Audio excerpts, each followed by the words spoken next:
दिमागमा घन्टी बजाउने बजाउने घन्टी होइन, दिमागमा घन्टी बजाइदिने। किनभने यो युवाहरू पनि यहाँ चाहिँ के छ त भन्दाखेरि ढङ्ग छैन। युवाहरू पनि एक आपसमा खुट्टा तानातान भइरहेको छ। यो खुट्टा तानातान गरेर युवाहरूले पनि ढङ्ग ल्याउँदैन। सुरुमै यहाँ देखिसक्यो। हिजो अस्तिसम्म युवाहरूले केही गर्छ कि भनेर भनेको, युवाहरू पनि एउटाको खुट्टा अर्कोले तानेको छ, अर्को खुट्टा अर्कोले तानेको छ। अनि यसरी चाहिँ फेरि भन्छ प्रधानमन्त्री हुन्छु भन्छ सबैले, सबै युवाहरूले। उसले भन्दा म प्रधानमन्त्री हुन्छु भन्छ, उसले भन्दा म प्रधानमन्त्री हुन्छु भन्छ। यसरी प्रधानमन्त्री हुन्छु भन्ने तर नमिल्ने, एक आपसमा तान्ने होइन।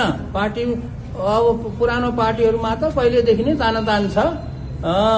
पुरानो पार्टीहरूको त कुरै नगरौँ, उनीहरूमा तानातान छ। तर अहिले नयाँ युवाहरूले पनि अब चाहिँ खुट्टा तानातान गरेको देखेर जोङ चल्यो।